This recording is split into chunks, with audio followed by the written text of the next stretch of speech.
be alright. Yeah. Cause me and my clique, we don't give a fuck. Trick Daddy, let's go today. Let's go. If you want it, you can get it. Let me know. I'm about to break this thing up. Let's go. If you want it, you can get it. Let me know. I'm about to break this thing up. If you want some, come get some. Good evening, ladies and gentlemen, and welcome to another edition of FTW Future Focus. And this is our pre-Christmas edition. We are in the holidays. Merry Christmas, Happy Hanukkah, Kwanzaa, whatever you want to celebrate, we are here to innovate. I am your not-so-humble correspondent, Robert Black, and underneath me is the silent but deadly man from Chicago, Illinois, and he has about as much use for women's wrestling as I do for scented candles and eggnog that is not spiked. He is marvelous Marcus Buckley. How you doing? Going on, everybody? It's all right, sir. It's all right. To my caddy corner, the fabulous lady from North Carolina. She is the first lady of Motown Wrestling Group on Facebook. She is the Tigress, Ty Nickerson. How's it going? Hi, guys. Hi, guys. You're a little cute, me, y'all. Now, don't tell me you're the queen of New York now. Nope. I'm still queen of North Carolina. Sweet. Over to my opposite is the master of wine, women's song, and cigars, the president of Motown Wrestling Group on Facebook, Tony Motown Allen. How you doing, sir? And how's the Jameson? Oh, that Jameson is going down quite nicely, I must admit. Very good, very good. Speaking of... Unfortunately, I'm back here, so I won't be smoking these lovelies right here. Birthday gift from my mom. Got me a couple of the Red Dot Cohibas, which are really good, and some cognac cigars as well, though. So. Oh wow! Now, speaking of things going well and cigars and Jameson, I do have to say that there have been over 100 views for the first episode of Smoke and Fire. I'm very proud of that. Yes, without a doubt. Oh, yes. And we are very proud of Future Focus, too. We need to get those hits, people. Subscribe to YouTube. Catch us on Motown Wrestling Group on Facebook. Like, share, and subscribe. Do all the fun things for us, too, because we love our audience. And last, but definitely not least, is the founder of our feast, the jolliest man this side of professional wrestling, our pal and friend, the mastermind, Bobby Rogers. How's it going? Bah humbug. No, I'm just tripping. How you doing? Oh man. Now that happens to be one of my favorite Christmas movies. So yeah. It's a good movie. But check this out. Ladies and gentlemen, I want to say thank you to everyone that's been tuning into the FTW Future Focus. It is still going on the FTW Network channel. So check that out on YouTube. But next year we got some very interesting developments going on. New location, new setup coming for the middle of the year. Maybe even some guest hosts. So I mean, Future Focus is the future is looking bright, and the Future Focus is where it's at. So tell your friends, family, everybody, tune in, check it out, see what's going on. Also, in addition, Anthony has been dealing with kids lately, man. I spoke about it last week. You know, Marcus is a prime example of superior father, grandfather, great-grandfather, you know, and all of us should be striving to be like him. You know what I'm saying? I am going to be trying to do some stuff right now that actually exemplifies kids. I had one plan for the day, but yeah, always a wrinkle somewhere. So, but I'm gonna see if I can get it off before the end of the show, and we'll play it. Mama, I'm sorry. I'm gonna have to switch something up real quick, but you'll like it. So, I want to thank everyone for tuning in. Let's keep it rolling. Tell friends and family, and let's bang it out. 2025, it's coming. Now, our first subject of the day on Future Focus, the return to TNA wrestling of the controversial Tessa Blanchard. And we've got a four-part question about Tessa Blanchard's return, and we're going to go around the horn on each of them individually. First off, considering her controversial nature, is it worth the risk for TNA to bring her back in the first place? And since we are talking women's wrestling, let's start with this.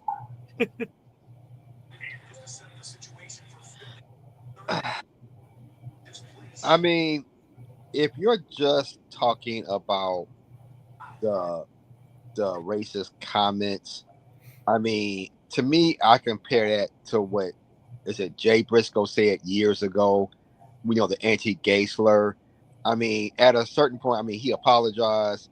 I mean, it was at that time, it was over 10 years ago, but yeah, he could not get on with a major company. Like with Tessa, I know it was several years ago. She deserves to work. I think she deserves to work. I mean, I don't know if she's ever issued an apology for that or not, but I don't know if she has, but No, right, she I had. know right, Jay Briscoe said some homophobic right, stuff 10 right, years ago when he and his brother tried to get on with WWE and right, WWE wasn't having it. right, but but the thing that would concern me is even more so than the racial slurs is, she was apparently supposed to be a bully in the locker room, and that what would concern me more is, her being I don't know, I have no idea how the TNA women's locker room is, but it would concern me more of her being a cancer there, more so than the racial comments. I mean, as a fan, I mean, I enjoy her work. She's one of the few women's wrestlers I like to watch. I think she definitely, if she hasn't issued an apology by now, she should have. But if I'm Anthem, I would be way more concerned about her being a cancer in the locker room with the other women in that locker room, and disrupting it more so. And personally, to answer the question, I would say probably not, because she's not going. She's not. I mean, only people who know Tessa Blanchard is the truly smart fans of women of professional wrestling. Most of the quote unquote WWE type fans aren't going to know who she is. I don't think she's going to be a big ratings boost for them. I don't think she's going to be a big merchandise mover, and that's the whole point of bringing in somebody like her. I mean, they already have a strong women's, well, supposedly a strong women's division as it is. I mean, so I, I would say no. Okay. Ty, what do you think? I'm with Marcus on this one, but I also want to add, you know, I'm like Marcus. I don't know how Tessa is in the locker room, but I do remember reading something where back in 2017 she called female wrestler La Rosa Negra the N word, and she's gotten into some fights with some of the female wrestlers. I don't know how true it is. I don't know if it's rumors and stuff like that, but if I was Anthem, I would be on my toes regarding Tessa Blanchard, because there's no telling she might do this again. Because there were times when the late Jay Briscoe has said homophobic slurs, and also um I also want to add Havoc has said some not so nice things back in 2010. And she tried to get on with WWE as well, and WWE shut that shit down. Excuse my language. So Um, I've seen Tessa in WoW Women of Wrestling. I've seen her work. She's done some big things in Mexico. And am I happy she's back? I am, but Tessa needs to act right. If she wants to keep this job at TNA, if she wants to work with TNA, you got to be careful with what you say. You have to. Because what you say, what comes out of your mouth, it don't matter if it's social media, it don't matter if it's in the workplace, it can make or break your chances of being with that wrestling company. I don't give a damn if you working for WWE, NXT, MLW, New Japan, Impact. I don't care where you work at. You need to be on your P's and Q's and watch what you say. Because what you say and what you do in the locker room and everywhere else can make or break your chances of remaining with that company. Cool. Tony, what you got? I was trying to find. I thought I saved it in my phone because I know one of the female wrestlers. It wasn't from TNA, but somebody, a bigger star, did point out how she didn't apologize, and that was something that rubbed her the wrong way. And I believe in, like, to a certain extent, I'm fine with second chances. I'm fine with that, but I would like an apology myself if you're gonna move on past this, though. But I mean, as far as the question itself, the impact that she's gonna make on there, I think it's worth it for TNA to roll the dice on her. And I think the reason I think it's worth it for them is the fact that she has history with TNA. And TNA, whatever they could get, they need to take and everything, though. I do see where Marcus is coming from. I don't know, like, what kind of a draw that she'd be there.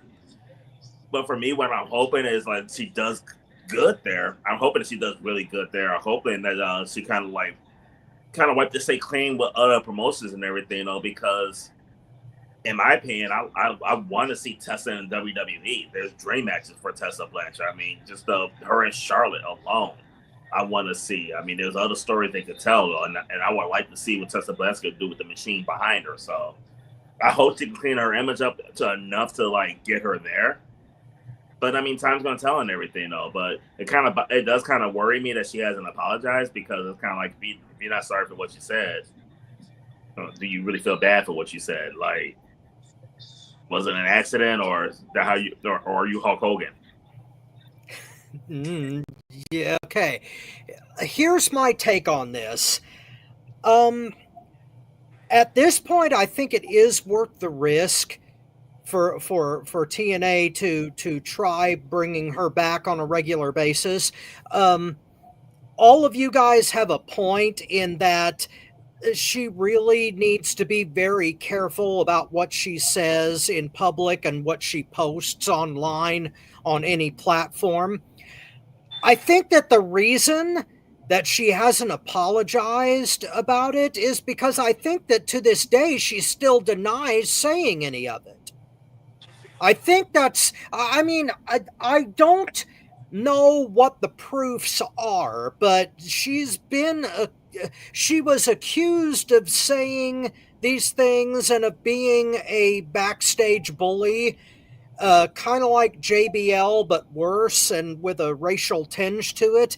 But I think that to this day, she's denied all of it. So that may be why she never apologized for it, because she claims she never did it. That's something you say you didn't do.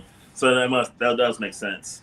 Well, yeah, but see, I don't know for sure what she did or what she didn't do. What I do know is that reputation follows you, and people tend to believe the worst in you, especially if people don't contradict it. So, yes, to my mind, it's worth them trying to incorporate her back in because of her talent alone. But she is, this is like a one-shot deal. If she screws up even this much, she's never gonna work in wrestling again. I think this is her last shot, irregardless of whatever promotion she tries to get into. So kudos on talent, but she's got to really rebuild her reputation at this point. Bobby, you get last word. All right, cool. I've heard what everybody said, and I'm going to concentrate on the question itself. Is it worth the risk? Because we kind of went out into the other areas of the question answering this one. Yeah, it's worth TNA making the risk. TNA needs money. They need popularity. They need something that can get them talking about TNA. Tessa is the catalyst of doing that right now. Everybody's talking about TNA right now. Everybody's talking about what the hell is she doing back. There's a positive and negative reaction to it. But TNA's pocket is going to get fatter because of it. Now, is she a Roman Reigns needle mover? No. Is she a CM Punk needle mover? No. But she is a needle mover. She does bring sales. I mean, when she left the last place, they said that they did take a hit. It was like a 3% drop. And you can think 3% is little, but if you calculate how much money that generates, I mean, she generated a lot of money for them. So, yeah, it's worth the risk for TNA. Let's see what they get out of it and what type of investment they can put and bring back into the company to develop the company and Tessa. Cool. All right, yeah, go ahead. The Redskins just took the lead on the Philadelphia Eagles. They got 3-point lead with 6 seconds left. Wow. Ain't Hurts hurt? Yeah, he's out. Concussion. He might not play. Right, that's what I thought. So as soon as that happened, I figured they was going to win. Well, next week, but hey, I don't give a fuck about them. All I give a fuck about is Jonathan goddamn Taylor, the running back for the Colts. Thank you. Yeah, he tore it up today. Oh, yes, he did. He damn near outscored Sean in my fantasy matchup. Yep. Well, if only IU had started playing the game before the fourth quarter, that would have been nice. Yeah, Okay, second part B of the Tessa Blanchard questions. Is TNA bringing her back incorrectly? I think I'll go first on this one because I am not really sure. I mean, it's a decent enough angle to bring her back on. I mean, it has the virtue of having been tried several times before. Sneak attack from the crowd in a mask, and then she unmasks. I guess the real question is, do you want her back as a heel? And I guess she has to be. Because I mean, there's no way you could bring her back as a baby face and expect the kind of momentum that you would get with her as a heel, because let's face it, everybody knows what the controversy is if they're a wrestling fan, and everybody knows that there's real life tension there. So bringing her in as a heel is like the basic logical conclusion. Now, are they building that in the right way?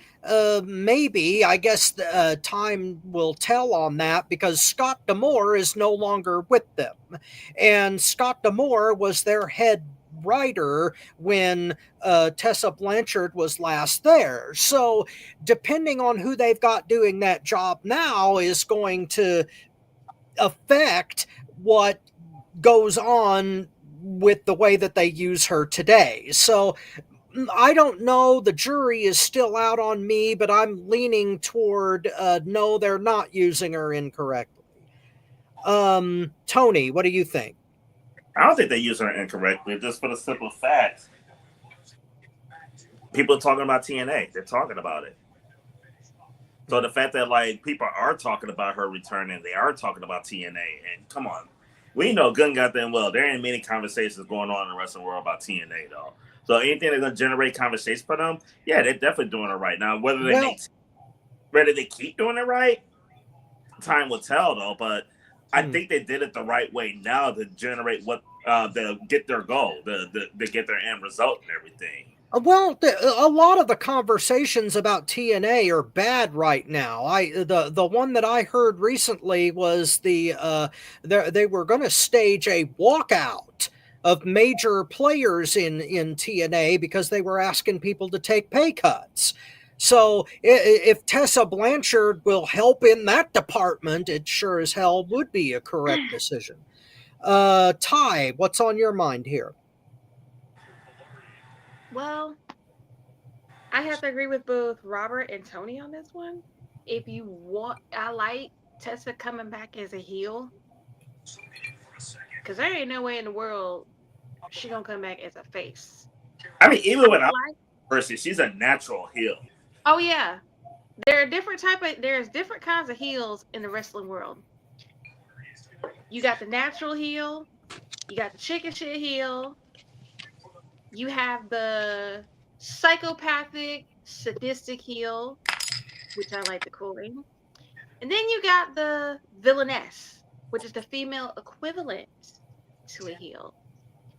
And if you want to be a natural heel, you got to do it right. And Tessa is the epitome of a natural heel. But like I said,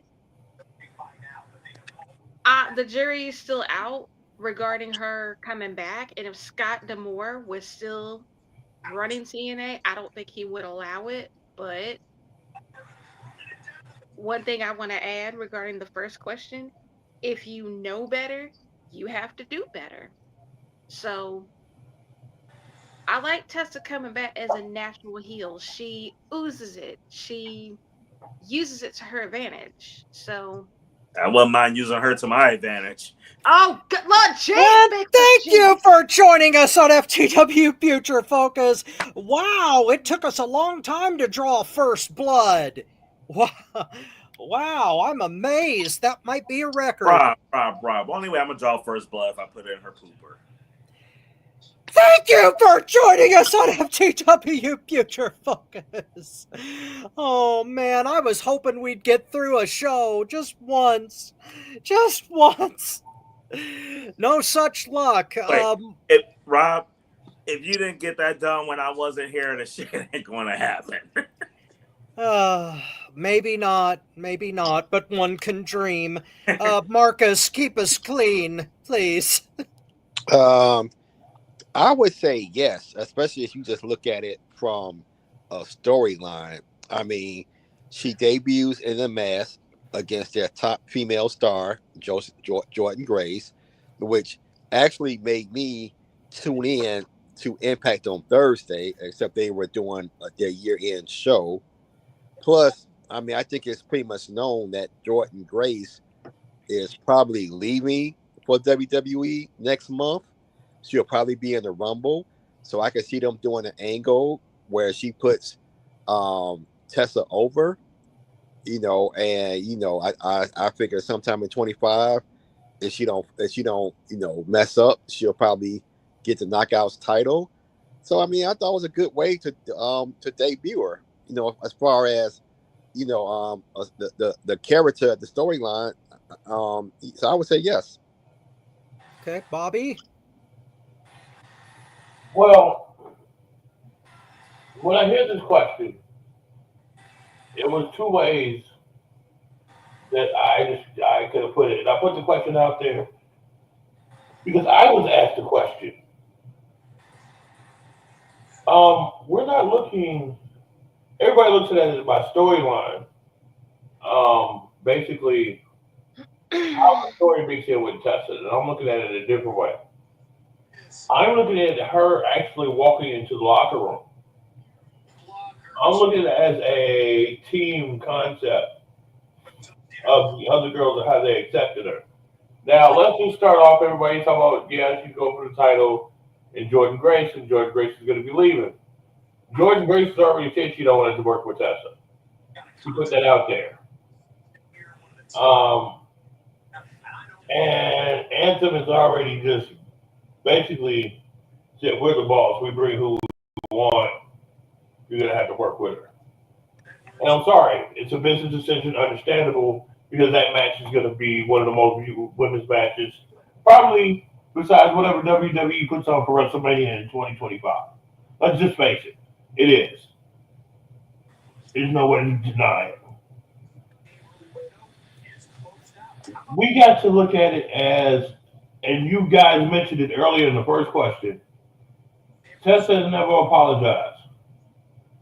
Tessa has never said, I'm sorry. Tessa's never even acknowledged what happened. As being in the ring, I do have contact with a couple of female wrestlers. And some of them went big to that level, and I'm hearing it ain't that good. It ain't that good, man. No, I think she deserves a second chance, yeah. But there is a way to say, I'm sorry for being caught up in the mess and allowing myself to be caught up in this mess, but I didn't do it. It's a way you can subtly do that.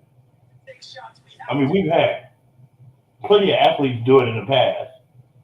I mean, whether it's baseball, basketball. I mean, I think it happened in boxing a couple of times. You know, and the person just said it, and they didn't actually apologize. They acknowledged it. Everybody accepted it and moved on. That type of statement should have been put out, and TNA should have made sure that happened, and it didn't happen. So now you got a girl that's going to be a champion that's going to have all type of controversy over her head, which I don't know how that's going to affect the product. You have to, especially when it comes to something racial, homophobic, things of that nature, you have to take those issues head on, swift, fast, in a hurry. Especially if it's the person that has not been part of your group already. I agree. Tessa should get a second chance. But I think the correct way of doing it is she should acknowledge it some kind of way. She don't have to apologize for it. But she's acknowledging it and saying she's sorry for putting herself in that situation. Okay, Bobby, here's a follow-up. In terms of how that should be done, would you rather Tessa Blanchard did that personally and did an interview to clear the air on that subject? Or would you rather that TNA or Anthem or someone in official capacity does it? Because I get what you're saying. It's if it needs to be addressed, even if she denies ever having said or done anything she's accused of.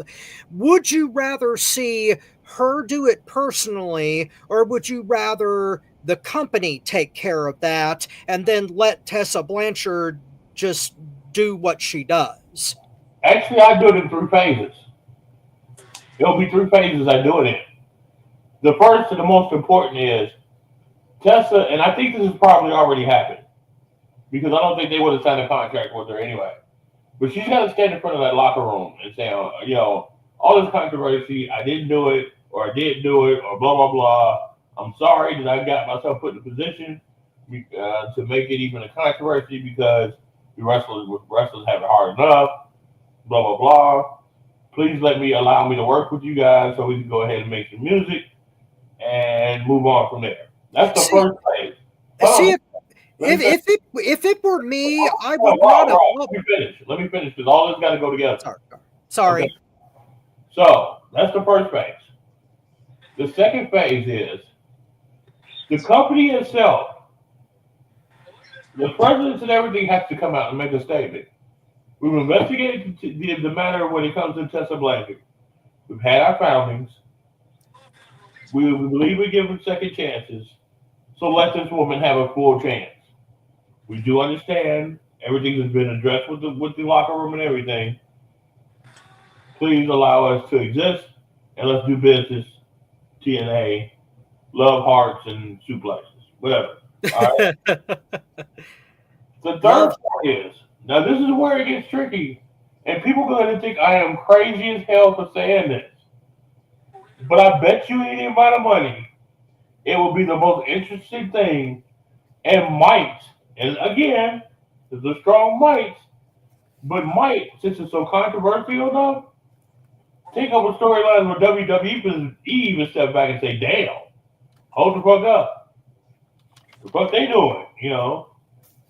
I would actually put this whole thing as a fucking storyline. Huh. Okay. I will put this as the, Tessa's back, blah, blah, blah. Every single woman in the locker room does not want to work with her. So guess what? This is your way to bring other women from the outside that want to get to TNA to have a chance to show what they can do. Bring those girls from the outside, and she keeps wrestling those people. Then finally one of the TNA alumni is like, look, she's beating everybody from these people they bring in. We tired of this shit. Hold on, who the fuck do you think you are? And then you start with the roster, you know what I'm saying? But she has to not jump right into the heavyweight title. Not jump into the women's title match just like she's doing. Never would have did that. Never would have did that. She would have had to earn her way. And yes, she would have turned out a babyface. That's the way I did it. Because people would have hated her at first, right? Mm-hmm. But since she is earning her way back into showing that she's a changed woman or didn't do it or whatever, that struggle that she's going to have with these new people she's facing, she's being turned down. You have the heels of the company be the ones that sit up there and say, screw you, you don't belong here, blah, blah, blah. And she's defying them every way, every step of the way. Once she defies them every step of the way, people are going to like her because these heels are teasing her, and the fans don't want to side with the heels. So it turns into a baby face. And then all of a sudden, she comes around, you make a strong heel a champion. She keeps going, and finally she faces that heel. The heel cheats her out of the title a couple of times. That third time, she wins it. And then guess what you do right after that? Sort of a Steve Austin effect. Kind of. But guess what you do after she wins the title? She does dirty and turns right back heel. See, well, that's innovative. So I would love for you to be booking TNA too, Bobby. If it were me, I would not sign her to an immediate deal. I would pay Tessa Blanchard per shot till she proved herself. Oh, that's too. Oh, no. Well, that's just me. Hold on. Let me explain why right quick. I'm going to make Tony happy when I say this, too. It's like having Tom Brady on a game-to-game contract. Do you know how many phone calls and distractions he's going to get from other teams or other places? Okay, I see what you mean. You know what I'm saying? No, I got to sign it. Am I right, Tony? How many calls Tom Brady would get? Oh, he would have had a really nice deal from several teams at the Tampa Bay. And it's the same with Tessa. Well, I'm not a businessman, so I'm just a commentator. I would probably go broke in like half a second. Third question on Tessa Blanchard. Should she have gone straight to WWE instead of going to TNA first? And I'll let Tony take this one first. I mean, she probably would have loved to,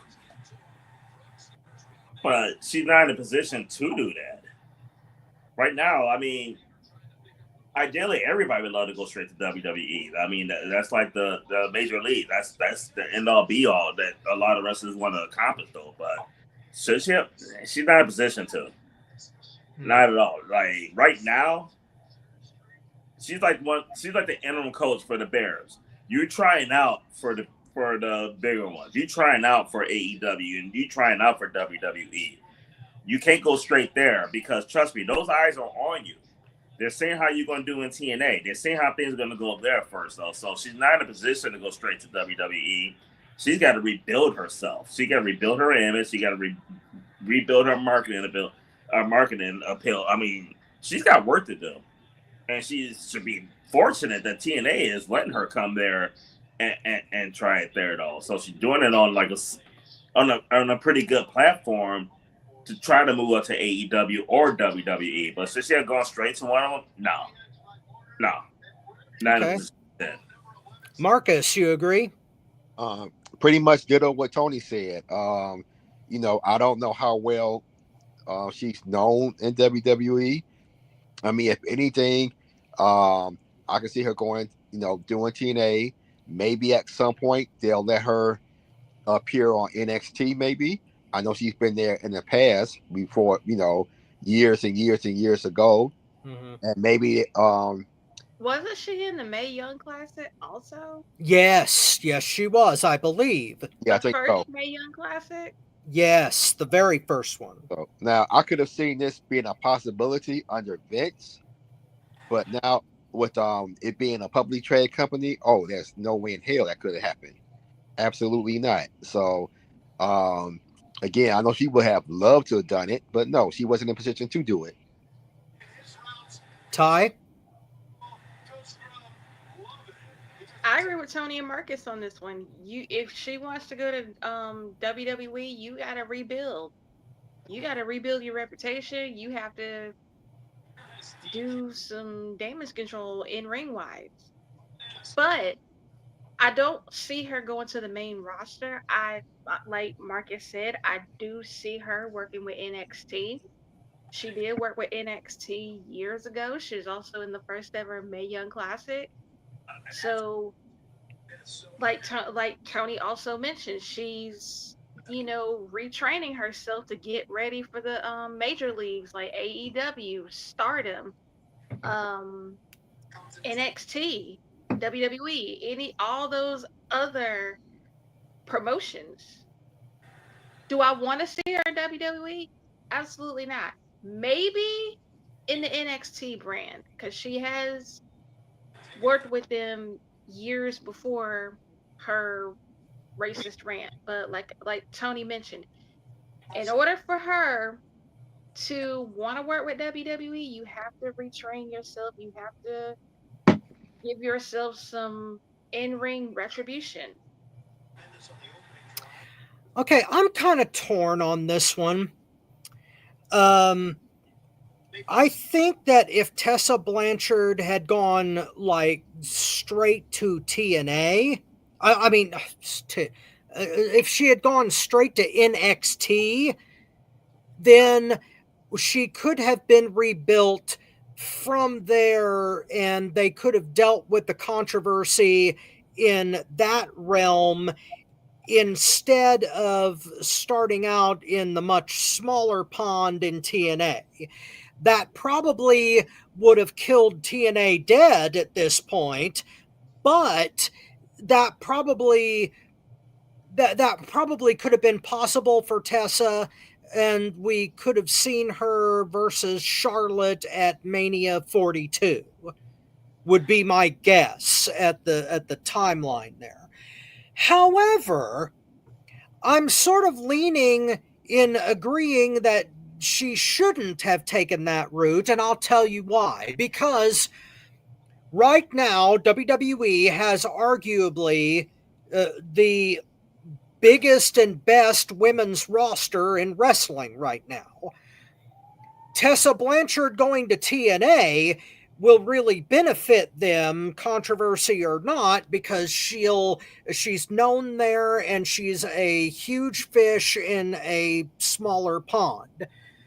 However, I think that it would be better for her if she went to AEW. And I'm not saying that because of my like or dislike for the promotion. I am saying that because AEW needs a better build for their women's division. And they've already got 3 or 4 good names and excellent ladies, and they're starting to strengthen that roster. And Tessa Blanchard would be a major player in that organization and could build it up to where she could go to WWE in 2027 or maybe 2028, and she would be a huge star, and then we could have the dream match between her and Charlotte. Now that kind of bleeds into the next thing, but I just want to put that out there that Hogan and Flair became huge rivals because they were in different promotions. I think it would work the same way with Tessa. She would be better off going to AEW. Bobby, what's your take?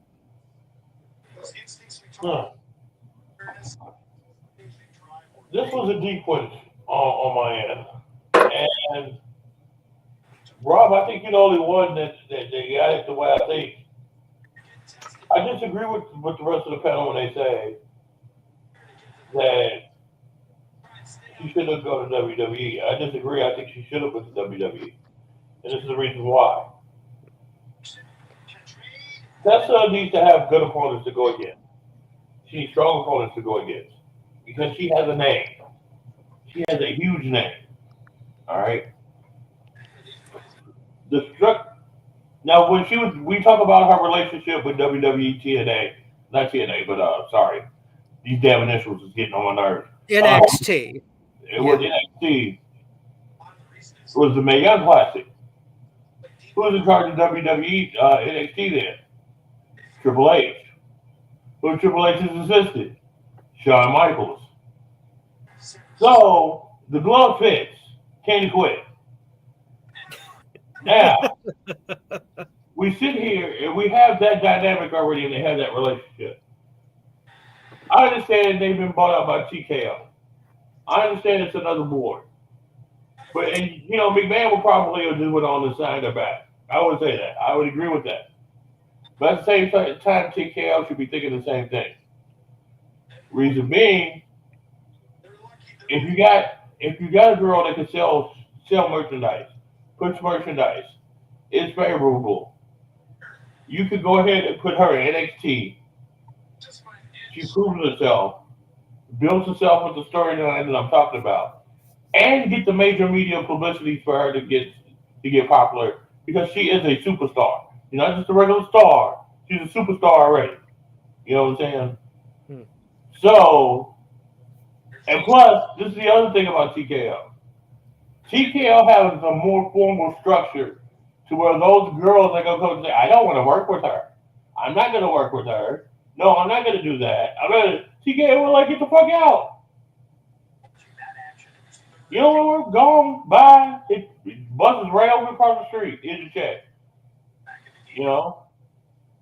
And it would be more formidable for those girls. They would sit up there and they would work with her, show that she's changed or whatever, and then go ahead and move on. So I think her going to WWE should have been her first priority.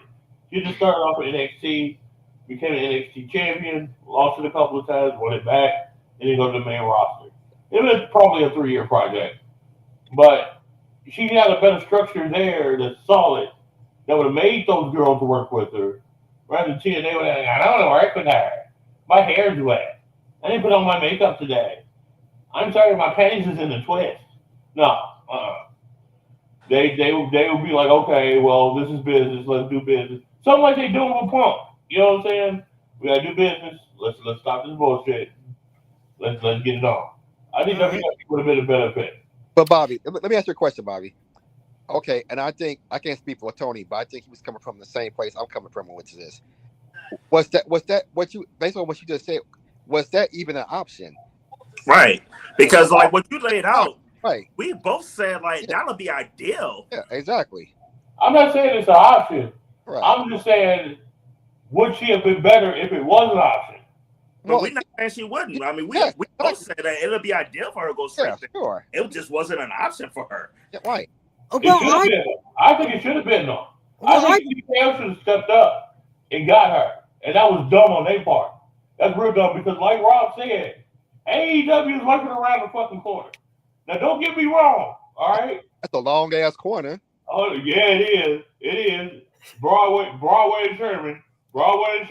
But anyway, thank you for joining us on FTW Future Focus. But what I'm saying is though, AEW is right there on their heels. Not in the women's division. Hold on, Tony, hold on. Check this out. I agree with you. Not right now in this segment. But every time WWE fucks up and they pick up something right, they could be risking themselves. They need to watch their ass. Tessa's something you don't want to slip through your fingers. She is not somebody you want to slip through your fingers. I'm sorry, I'm scooping Tessa up. And I'm telling everybody, shut the fuck up. Bobby, did you just admit that AEW is a threat to WWE? No, I'm saying if the pieces are right, they are. Okay. I don't know if they can be if the pieces are right, because how many women have gone to AEW women division? We're like, okay, this one might make an impact on it, and it's same shit, different day. See, Tony, that's the other side of the coin. I agree with you. It's the other side of the coin.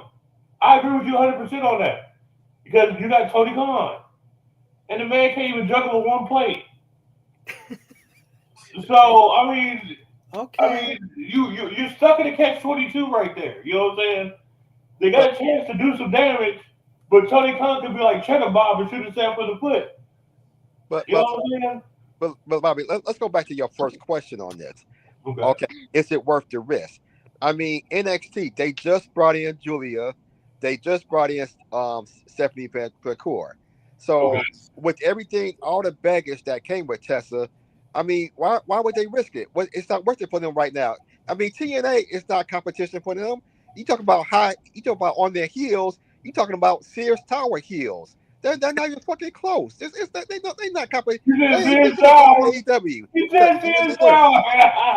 I mean, I say it wouldn't have been worth the risk. Go back to your first question. I disagree with that. I think it would have been worth the risk. I mean, I'm sorry. You say Stephanie Vancourt, Tessa Blanchard. Stephanie Vancourt makes me think I'm going to drink some alcohol with Tony. You know what I'm saying? I mean, hey, it's fun. We should try it. Yeah, I mean, that's what I'm saying. I mean, name recognition right on top. Tessa Blanchard. Oh shit, her damn part of Four Horsemen. Fuck yeah. Stephanie Vancourt, please crush ice. Don't.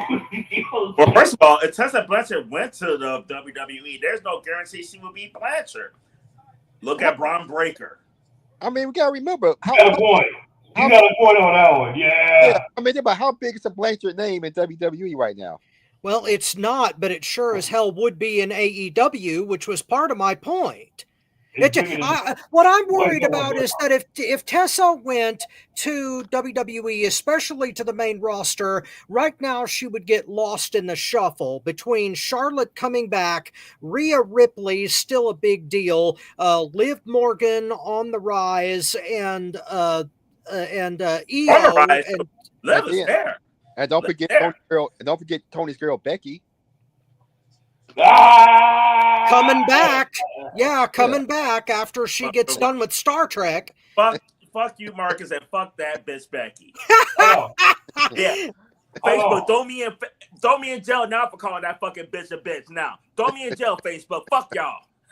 And thank you for joining us on FTW Future Focus. Well, let me say this. If we talk about getting lost in the shuffle, I mean, you got to worry about that with AEW too, because it's Tony Khan booking.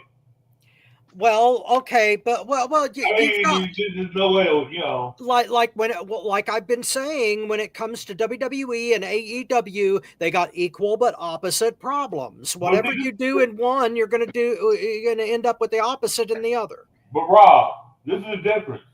We at least will see her every other week in WWE TV. We won't see her for 2 or 3 months at AEW. Well, that depends on what program you're watching. And in 2025, they're going to be on Max, so they're going to double their potential viewers. So we'll see. It's a dice roll. But is that going to help the TV time that some of these guys and women are not getting though? I mean, yeah, you're gonna increase your viewership, but I don't know. That would mean they're going to use talent better now. I don't know. I just don't know. AEW still needs a booker that's not named Tony Khan. I totally agree with that. Ty, did you get to go on this one? At the AEW roster, they could be legit competition with the right person running it. Yes, me. Exactly. Tony Khan hire the mastermind Bobby Rogers as the booker, head of creative for your company. I Please. flipped that thing like a pancake.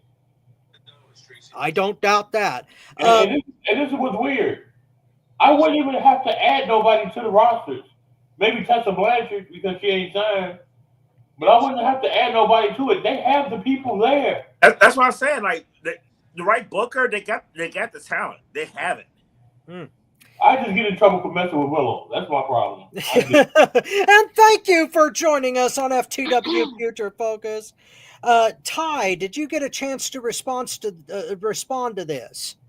No, I didn't. And Go ahead, please. I'm gonna respectfully pass on this one. Oh, you don't want to take this one? All righty then. Well, then you can get first shot at the last part of it. Will we eventually get the dream match, Tessa versus Charlotte? Will we get the dream match, Tessa versus Charlotte? Maybe not. But if we do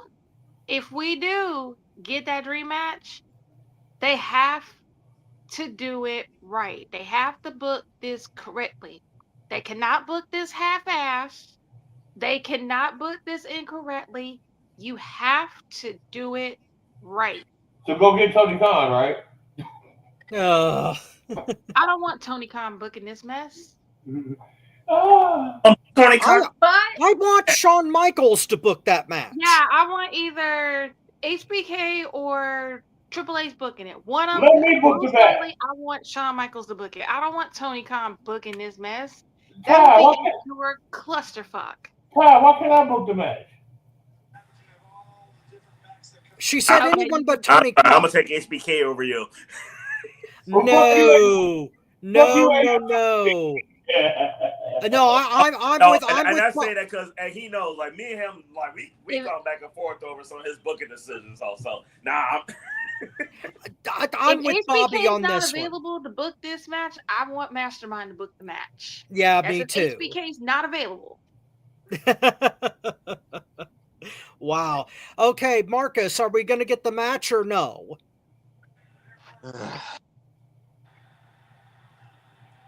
I'm going to say no. I don't think Tessa will ever be in WWE. If it happens, it won't be in a WWF ring. Okay. I'm going for right now, no. All right, Tony. Wow. I agree.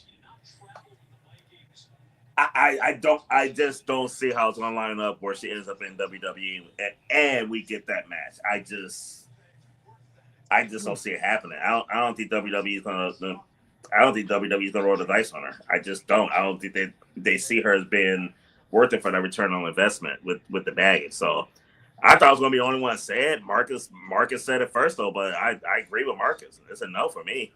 Around WWE at least.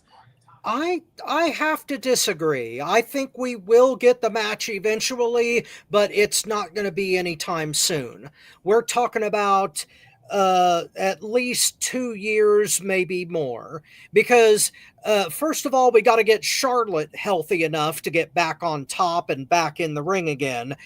Then we got to find a way for both ladies to get in the same promotion so that they can work together, or we have to keep TNA alive long enough in order to facilitate either the match or have a cross-promotional thing in NXT to where the two women can work together and have some kind of main event for an NXT deadline or something. But I think that we will get that match. It's just whether it happens too late or not is the question. Bobby. Rob, thank you for saving the day, because to tell you the truth, I thought I was going to be at an island on this one.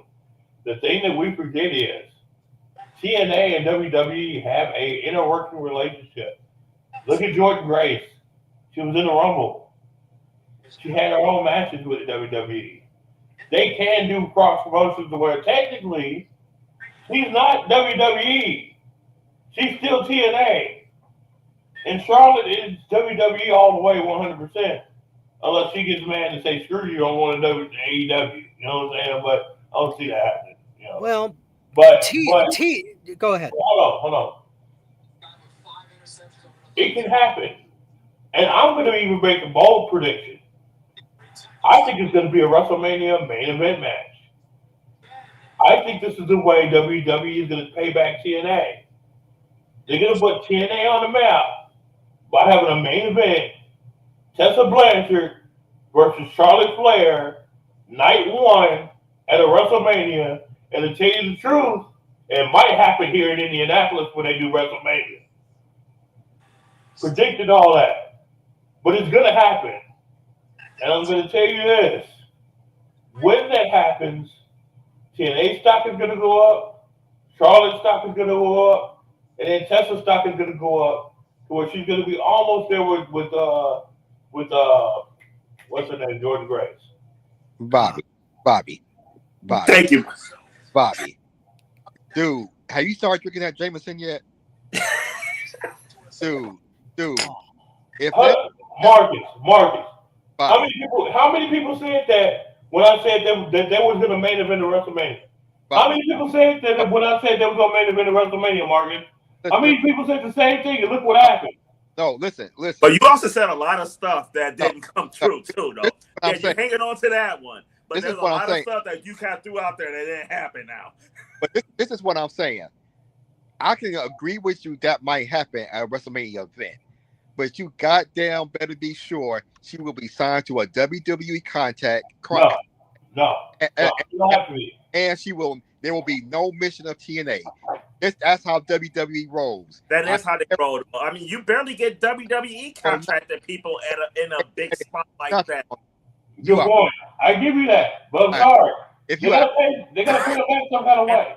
And I'm sorry though, with all the big stars they got in WWE, no. Charlotte Flair versus Tessa Blanchard is not elevating Charlotte's stock at all. At all. They're not going to mission that. You know why? Because no. 70% of the WWE audience don't know who the fuck Tessa Blanchard is. No. She's going to be on a WWE contract. Okay. That's going to be, they developed her. They made her this star. There will be no mission of her TNA background. There will be no mission of her being a TNA former world heavyweight champion. None of that would be mission. None of it. They would. They won't mention Impact. They will not mention Impact, but they would mention TNA. No, it will not be Bobby. It will not raise TNA stock because they won't mention them. No, it would raise TNA stock. It would. No, it would do a lot for TNA, but I don't think it's going to happen because I don't see it elevating WWE or Charlotte Flair. By the time that happens, she would have been in WWE at least a year. I agree with that. I agree with that part. You talk about star power. Half the roster in WWE women's division have a bigger name than Tessa Blanchard. That's because their marketing division has power to do that. I don't give a fuck why. It's the reality, though. Maybe right now, but if they disagree with that. If their WWE's marketing division, than Tessa Blanchard, but their marketing division can make damn near anybody. So if the company decides to back them, then they can shove them down your throat until your gag reflex disappears. That's the only reason Roman Reigns even has a fucking job right now. So I mean, if they wanted to put a rocket on Tessa Blanchard's ass and fire her to the moon with Charlotte just so she could main event WrestleMania, they damn well could. No, could they? No, I agree with you, Rob. I 1,000% agree with you. Could they? Yes, absolutely, they could have. I feel if they wanted to, they could have by now. I don't think they want to put a rocket on her ass. Just like they don't want to do it to Cody. No, they put a rocket on that motherfucker's ass. No. You said it yourself. His title reign sucks. That's because WWE never wanted him to have it. I hate his title reign, but they still got a rocket up his ass. He's still the face of the goddamn company and has been that face for months. What I'm saying is, if they look at Tessa Blanchard like that, they would have pulled her in already. Well, maybe so, but we got to move on to our next subject, which is the the top 3 men, women, and tag teams of the year for WWE, AEW, and TNA. Bobby, do you want to explain the process?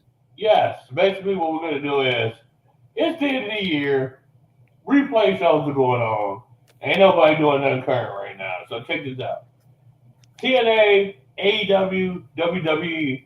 What we're going to do is pick the top 3 men, top 3 women, and top 3 tag teams, which could be women tag teams or men tag teams, at each federation, and name them as the girls guys that have done the most and done the best for that year of 2024. So we're going to start off basically. Let me get this set right here. We're going to start off with TNA because that's going to be probably the quickest one. Because some of us don't know a lot of these guys. It's a shame because they're good in certain areas. But in TNA, let's start off with the tag teams. Top 3 tag teams in TNA. And let's go first. Oh man! All right, my top 3 tag teams: Matt and Jeff Hardy. Not first class. This System and the Rascals. Cool. I almost added First Class, but I was like, no, it's too soon. I can't put them on. Yeah, I feel you on that one. Yeah. I definitely feel you on that one. I had to change it last minute. So the Hardys, the System. I was fighting it. Yeah, I was like, the Hardys, the System, and the Rascals. I was fighting it on that one. Tony, go next. I haven't watched any TNA this year, so I can't even give you a list for TNA. I haven't seen any of them. Okay. So Marcus, go ahead. Number 3, I have the Rascals. Number 2, I have the System, and to me the best team 8 for 2024. Yeah, number 1, I have ABC, Austin and Chris Bay. Huh? Why did you pick them? I mean, just the matches I've seen. I mean, I just think, for me, a lot of my rankings are going to be based on how I enjoyed their work and the matches they had. Well, yeah. Along with title reigns too, but I enjoyed their work the most I've seen of them this year. Okay, I got you. I ain't mad at you. Okay, Rob. Well, when it comes to TNA, I am kind of in the same boat as Tony because I don't have as much access to their product. But from what I have seen, I was able to pick 2 teams out of 3. The Hardys, naturally, because of their reemergence. And since they spent most of their 2024 in TNA and not WWE, Sabin and Shelley, the Motor City Machine Guns. Good pick. That's true. That is true. That is definitely true. I give it to you. Actually, because of the year, in all honesty, I haven't watched a lot of TNA, but I know them and I've heard a lot of stuff they had done in TNA. So I actually, a spoiler, they're on my other list. But the reason they're on my other list is also because of what they've done this year in TNA. It's not a prediction. That's a spoiler. Yeah, I mean, Shelley had the TNA world title, so there you go. All right, who's next? You. Oh yeah, me. Duh. Never forget the host. as Yeah, Bobby Heenan would say. yeah. I struggle with ABC, and unfortunately, because they had such a short time, I couldn't put them on there. But honorable mention to ABC. Um, but my number three is actually the women's tag team champions, Spitfire. They are Spitfire. very I've good. seen something they've done. Spitfire is fucking phenomenal. Yes, they are awesome. I love Spitfire. These girls are good. So if you ain't watched them, y'all need to really pay attention and figure them out. Next, I did the same thing as others. Motor City Machine Guns was in there for the most of 2024, so I had to put them in the TNA category and give them number two, and then the resurgence of the Hardys. I didn't want to delete them, so I put them in there. Yeah, I know. But they came back and won a TNA championship, so because I had a struggle between putting the Hardys and Motor City Machine Guns as one and two. Actually, I had trouble with all three of them because I was thinking about putting Spitfire as number one, to be honest with you. But it just came out that way. So, it just came out that way. Okay. All right. So, tag teams. Let's go to tag teams on the AEW side.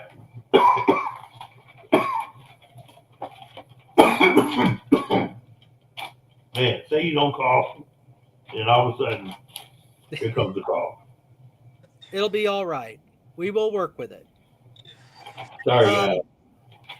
When it comes, since I'm the advocate for AEW on this particular program, I'll go first if nobody. You're just the advocate.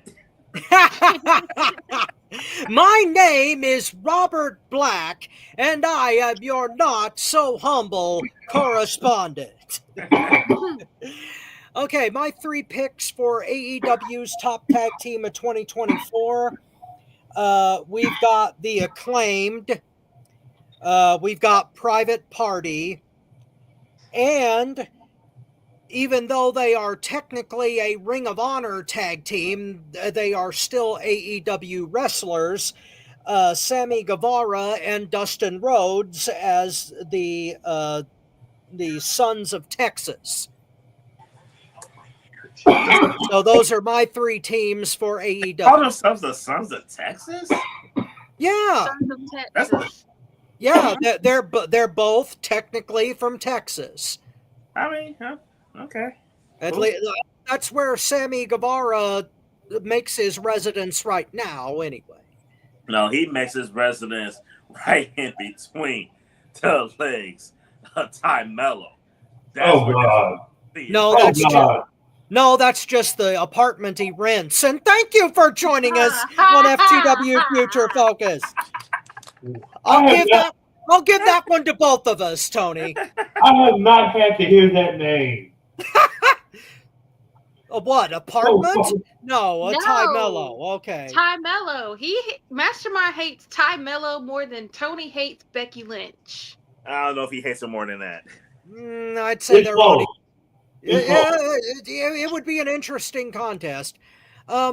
Marcus, who do you have for AEW's three teams? Number three, I went with FTR, and I had a hard time putting them there, but they had some good matches. Number two, I had Starks and Bill. I thought they had a pretty decent run. It sucks that they ended it to put Sting and Darby Allin over. So that was a dumbass decision, but that's neither here nor there. And unfortunately, I didn't want to. I guess I had to put the Bucks number one. Oh God. Yeah. That's my three. Okay. Ty. All right. So my top three tag teams for AEW. Number three, Sons of Texas. Even though they're technically Ring of Honor. Got to give props to Dustin and Sammy. Mm-hmm. Number two, FTR. Mm-hmm. My number one tag team, Private Party. Cool. They did the reason why is because they did the one thing no tag team could ever do, and that was dethrone the Bucks. So they get my respect and they get my number one spot for AEW Tag Team of the Year. Sweet. Oh, and fuck the Young Bucks. I said what I said. And it was Don't argue with beautifully me. done. Don't argue with me. Argue with your mama. Wasn't expecting that. That was beautiful. Motown. All right, my top 3 tag teams. Coming in number 3. Oh, scissor me, daddy. The Acclaim is number 3. Coming in number 2 is Private Party. They had a pretty good year. They did dethrone the Young Bucks, though, but I'm with Marcus, though. And my number 1 is the Young Bucks. They dominated the tag team division in AEW throughout most of the year, so they earned the top spot. I wanted to put FTR in there, Marcus. I struggled between FTR in my top 3. We didn't see enough of them, and that's the only reason why I left them off. Yeah, me too. Me too. And that's unfortunate, too. Yeah, it is, because hopefully that will change. The team that's not in my top 3 is the best fucking tag team in the company. In the world. Yes. In my opinion, in the fucking world. So for that, fuck you, Tony Khan. Fuck you. Exactly. I can't argue with that. They need a booker. They need it badly, and they need FTR badly. Bobby, I am almost reluctant. Almost. Oh, should you be? No. AEW, this is pretty straightforward for me. You're gonna trip out when I say this one. My number 3, and I hope I got that name right. No, I didn't get that name right. I just realized that. God dog it. Okay. It's the tag team. That's the older guys. That wrestles like the 80s style. The out something. The Outriders. The Outriders. They're a good tag team. They're a good tag team. I like them a lot. Yes. Yeah, number 3. They were the last New Wave Pro Tag Team Champions. Yes, the Outriders are my number 3. And the only reason they're number 3 is because the other 2 tag teams are above them, because I just did the world of them. Number 2 is the Sons of Texas. Dustin is Guevara. Mostly Dustin. What the hell can you say about that? You know what I'm saying? And I don't give a damn how little they've been shown, but I think that they're still better than 90% of the tag teams, even though they haven't been shown that much. And that's FTR. Fuck the Young Bucks. Fuck Tony Khan. Fuck all them motherfuckers that sit up there and try to make them disappear because they jealous that they can wrestle better than them. Fuck the referee. Fuck the so-called booking staff. Fuck the rat that came up there and ate their cheese. I don't give a fuck. You can hide FTR, but we do remember. Us real wrestling fans remember. FTR is the best damn tag team that there is. And you trying to put them you're trying to hide them so motherfuckers can forget about them. Fuck you bitches. Okay. Bobby, since you seem to be going strong, let's do your tag teams for WWE first. Ooh. Why? Why did you put me on there like that, bro? Because you seem to be on a roll, so I want to keep the momentum going. Yeah, too. All right. Well, number 3.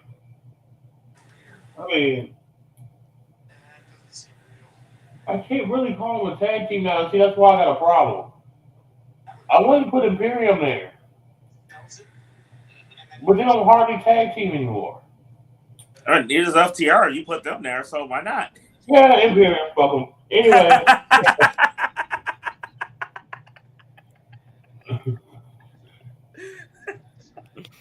I just like their dynamic.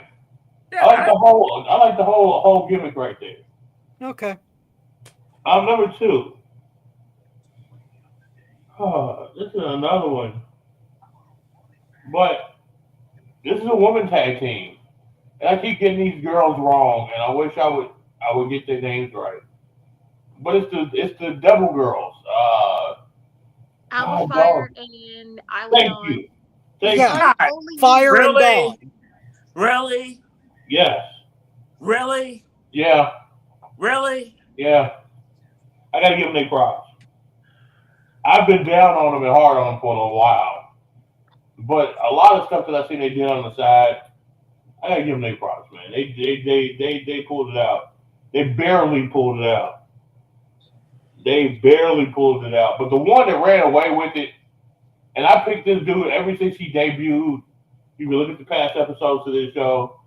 I picked this one dude out from the get go when he debuted, and then his tag team partner, Fraser and Axiom. I'm sorry, the boys took the ticket all over the place. Fraser and Axiom is the best tag team there is, and I can't wait till they get to the main roster. Don't get me wrong. I love my Street Profits. I love all these other guys, but I think Fraser and Axiom is going to take it to another level.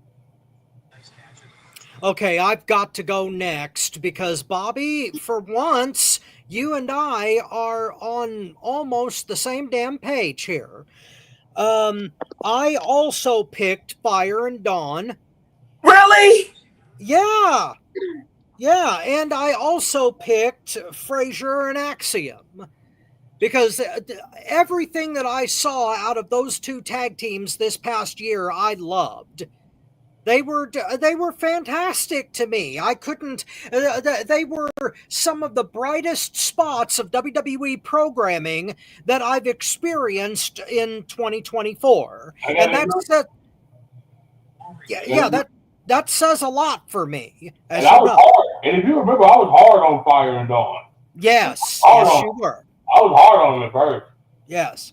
You Now, know? the only my third on the list, though, are the Gorillas of Destiny.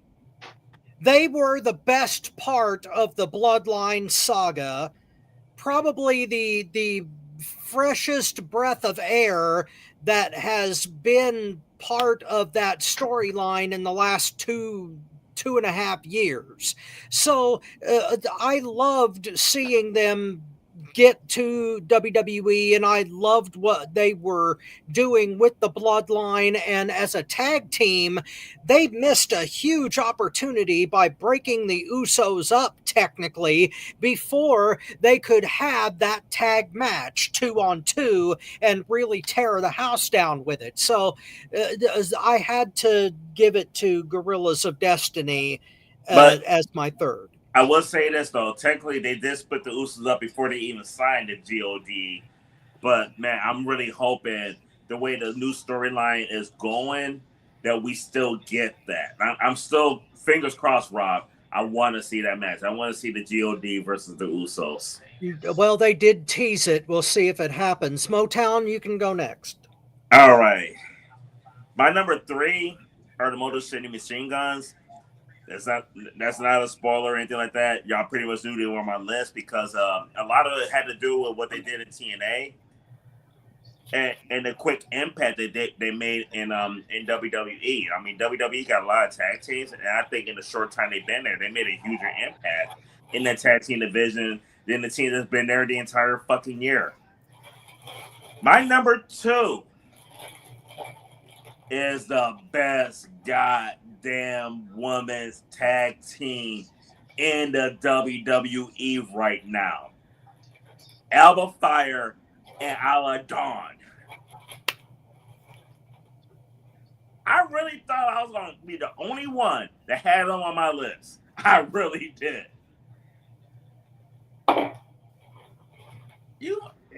Y'all own it. Y'all definitely own it. They're the best women's tag team in WWE right now, and they put on better matches than some of the men's tag teams. Yeah. But my number 1, Rob, is the Bloodline, specifically the Gorillas of Destiny. To me, they were the best men's tag team of the year. They were the tag team of the year for the WWE. Very happy to have them there. And I'm just going to just ditto everything that Rob said, because the rest they brought to the storyline, plus what they brought to the tag team division, that's my number one tag team. So Sweet. Ty. Oh, y'all saved me for last. How sweet. wait, did Marcus go? Not Nope. yet. Nope. Not yet. He Okay, gets so left. I'm second last. Okay. Yeah. That's even better. My tag teams for WWE, the top 3. Number 3, the Gorillas of Destiny. Number 2, Metaphor, Lash Legend, and Jakar Jackson. Good team. Don't sleep on them. Don't sleep on them, y'all. All right. My number 1 tag team for WWE, the Unholy Union. Oh. Byron Dawn again. But I'm gonna say this now before Marcus go, because they're women's tag team. So I'm gonna say this now before Marcus go. I am so proud of you guys. I mean, legit. When I put them on my list, I expect to get shit from everybody. Like, y'all, you got them, and the fact that they made everybody's list up until this point. So happy Marcus going last. So happy right now. Well, see, I expect Marcus to shake things up. That's why we call him Marvelous. So, Mr. Marvelous Marcus, what's your picks for tag? Well, I'm sure to all you all surprised, there's no way in hell I got a women's tag team on my list. How did we get that? Yeah, I'm sure surprised, y'all. But I didn't know that one. I don't know what the fuck was going on. But my list is just indicative of how weak the tag team division was in WWE this year. Number 3 is Motor City, who spent most of their time in TNA. Number 2 was Gorillas of Destiny, who spent most of their time in New Japan. And my number 1 tag team was Frazier Axiom, who's actually in NXT. But I thought they definitely had the best matches this year of any tag team. And when you look at all the other tag teams in WWE, they just weren't good this year. So those were easy picks for me. See, he doesn't disappoint. Those are damn good picks, I have to admit. Oh, no, without a doubt. Oh, yeah. I thought he had 5 women's tag teams. I haven't seen 5 women's tag teams wrestle. Wait, before we move on to the next category, I just want to point one thing out. And something we touched on last week. Pro Wrestling Illustrated, fuck y'all. How the fuck do you get? You didn't even pick the best women's tag team in the division, much less the best tag team for your number 1. Okay, to be fair to Pro Wrestling Illustrated, Rob, fuck them. And fuck Dave Meltzer too. Fuck, especially Dave Meltzer. Wait, hold on. Let me do something real quick. Hold on. Oh shit. Fuck Dave Meltzer. And thank you for joining us on FTW Future Focus, the Fuck You edition. Wow, that needed a mark. It had to be. I'm in my late 30s. I'm at the point where I just give no fucks. I'm in my late 40s. My body hurts too much for me to even find one. I'm in my early 40s. And thank you for joining us on FTW Future Focus. I'm sorry. What were you going to say, Motown? Oh, fuck Pro Wrestling Illustrated. Yeah, that was it, though. The fact that they had Dark Hill and Bianca as the number 1 tag team. Right. I mean, maybe top 10, but not number 1. I But wouldn't go top 10, but I wouldn't have been as upset. well, our next is going to be top 3 women of TNA of 2024, and again, I'm in the same boat as Motown because I did not get to see very much. Only thing I know for TNA from women division is Jordan Grace. And that was my pick too. And so that eliminates 2 of us already. Which it's kind of, I'm making a New Year's resolution. I'm going to watch more TNA before it goes out of business. You know what? I'm a piggyback on yours. I'm a piggyback on that. Okay, so that's 2 of us down. Bobby, what's yours for TNA?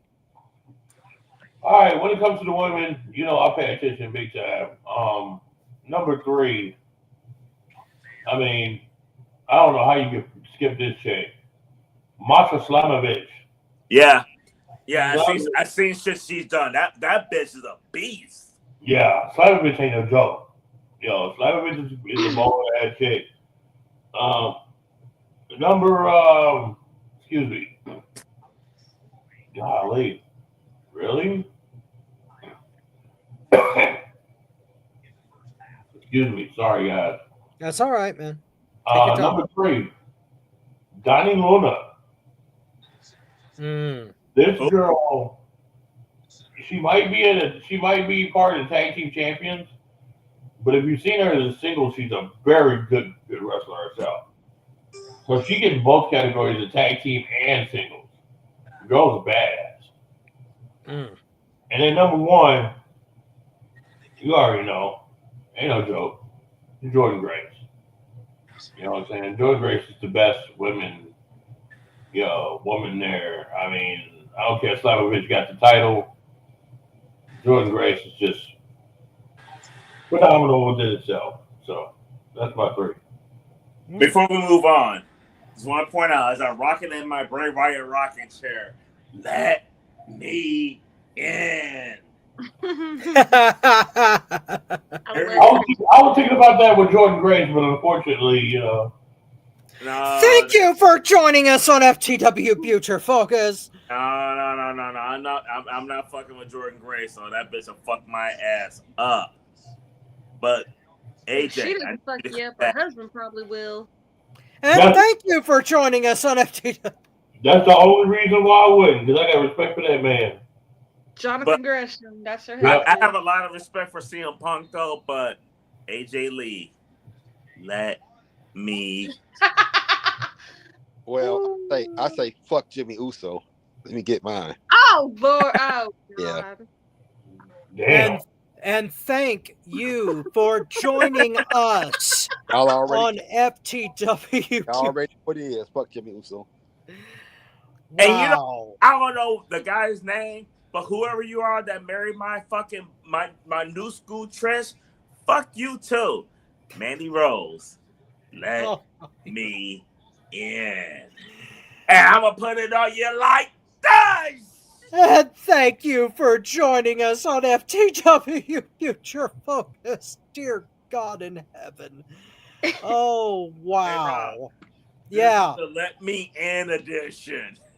Yeah, exactly. And if we're going to do Let Me In, I'm sorry, because in all due respect to Bray Wyatt, rest in peace, JoJo, let me in. Thank you for joining us on FTW Future Focus. And just to add another Daddy's here. I give up. Forget it. Forget it. You're going to break the meter. See? Oh my God. Okay. My God, I forgot where we were. We're going to the next one. Oh, no. Marcus hasn't gone yet. Oh, shit. No. Yes. Okay. No, wait a minute. Marcus hasn't gone and Ty hasn't gone. Yes. The top women in TNA. No. Okay, for women, number 3, and to be honest, because he's only one of the only few women I remember seeing. That's Ash by Elegance, aka Dana Brooke. I thought she looked a little bit better than when she was in WWE. Number 2 is the Slamovich, and of course, easy choice number 1. Actually, the wrestler of the year to me, and the women is Jordan Grace. Okay, Ty. Okay. My top 3 women in TNA. Number 3, Miss Danny Luna. Number 2, Masha Slamovich. I gotta give her what credit is due. Number 1, the Juggernaut, Jordan Grace. Okay. Before Wow. we move on, in the comments, Steven Chambers said, "Kudos to WWE. Bray Wyatt, Lesnar's contract towards Bray's family." So he want to get the WWE shout out for that Bray Wyatt contract that the family's gonna benefit from. Thank you, Steven Chambers. I'll be honest with you, I didn't know he got a Legends contract that's gonna benefit them. So Me neither. That's But Yeah, as much grief as I give WWE for being the corporation that it is, every once in a while they do something decent, and that was a decent thing to do. So no doubt. kudos, kudos to whoever made that decision. Good on them. Decision, and thank you, Steven Chambers, for chiming in and sharing the comments. Guys, you watching live? Comment. I'm gonna read it. You want to Absolutely. I yes, got you will. We love our fans, and please keep it coming. Okay. Anyway.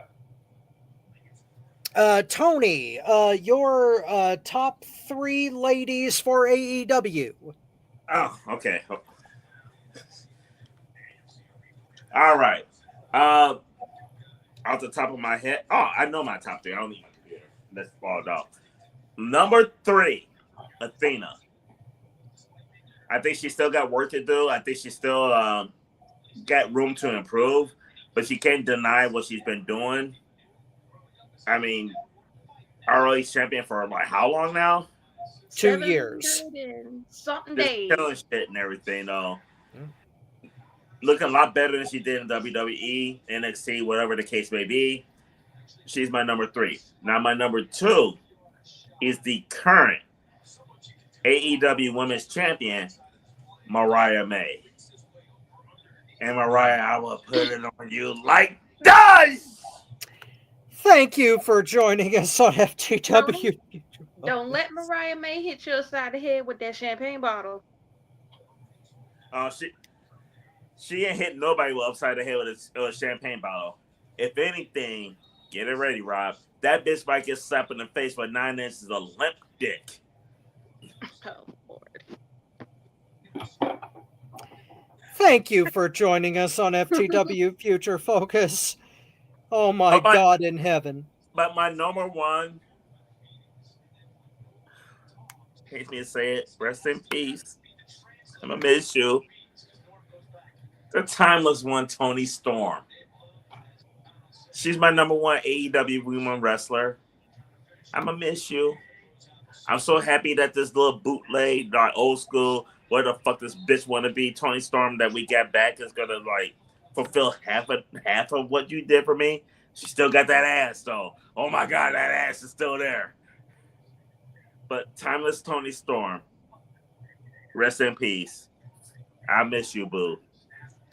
Now, Steven Chambers said his top 3 for AEW was Jody Threat, Marsha Semovich, and of course Jordan Grace. His top 3 for the AEW was Willow Nightingale, Toni Storm, and Mariah May. Same top 2, different order. But I just want to share that with you guys. Cool. All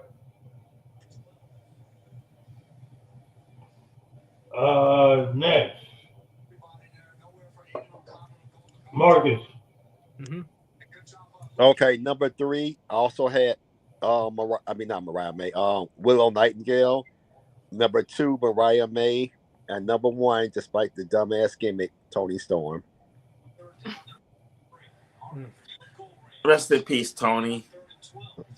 Rob. Why did we lost the wrong Tony? Why couldn't it be Tony Khan that we lose instead of the timeless one? Because if that happened, there wouldn't be a damn company. He doesn't need to be the booker, but he does own the damn thing. So can we shoot the horse in the head as a booker then? Oh my God. This a book. Damn! Ay. All of this hate, when it comes just to booking, unbelievable. Tony Khan, you are the weakest link. Goodbye. Good God. Well, Rob, Okay, I'll get going. Willow Nightingale, of course. I would also put down Chris Statlander was phenomenal this year. And despite everyone getting on her case for not moving the needle enough, Mercedes Moné. All good women in AEW this year. I mean, you may not think that she's all that anymore, but she showed me some sparks of what she was of old, and I thought she did a damn good job in AEW this year. So I had to give Mercedes something. Ty, what do you move got? on? Stephen Chambers said, "Look out for Julia Hart," which I agree with that for 2025. Yes. I do like Julia a lot. Young talent. I expect. I hope for big things from her as well too. But I also want to give an honorable mention. She didn't make my top 3, but Mina Shirakawa. Yes. She didn't do enough to make top 3s, but watch out for her in 2025 as well too. She was involved in the last part of the Timeless crap, so I couldn't give it to her. No. She didn't earn top 3, but she's a phenomenal talent, and I'm hoping for good things out of her in 2025. Oh, I love Mina Shirakawa, and she would have made my list if it hadn't been for all the shenanigans. No, without a doubt. Yeah, I get that. Okay. Ty, who you got? Okay. Technically, she's in Ring of Honor, and she just turned heel at Final Battle. Red Velvet. Really? Yeah. Okay. Honestly, I haven't watched a lot of Ring of Honor either, though, but I've been hearing that she be doing some good stuff there, though. So that's good shit. I'm happy to hear that. I like Red Velvet a lot. I do. She's I just the current Ring of Honor right. women's television champion. Yes. Yeah. I'm so happy to hear that, Ty. Yeah. Red Velvet's number 3 on my list. Number 2, AEW Women's Champion Mariah May. And my number 1 pick, she's also Ring of Honor, Dominion Overlord Athena, the forever ROH Women's Champion. Cool. Who hasn't gone on this one? I haven't yet. Okay, Bobby, take it away. Number 3, Statlander, goes without saying. Number 2, Athena, goes without saying. And number 1, everybody know who it is. I ain't even got to say it. You know who I like. You know what I like. And you know what's going down as the best today. Willow Nightingale, number 1. Hey. Marcus, you got this, didn't you? Yeah. Okay, just making sure. Moving on to Best Women of WWE. And I think that I will go first on this one. First off, Liv Morgan makes my list. Rhea Ripley will go on there. And to top it off, I will go with the Joshi Judas Io Shirai, or Sky, or whatever you want to call her. So Liv, Rhea, and Io are my 3 for WWE women. Yeah, go ahead. And the reason I say this because 2 out of 3, I get the same ones though. My number 3 though is Nia Jax. I'm happy with her this year. despite the chair shots, but I think some of that in the war games, I'm not gonna hold that against her. She's my number 3 though. I'm happy with that they booking her better. My number 2 is Mommy. Real bloody Ripley dominated the beginning of the year.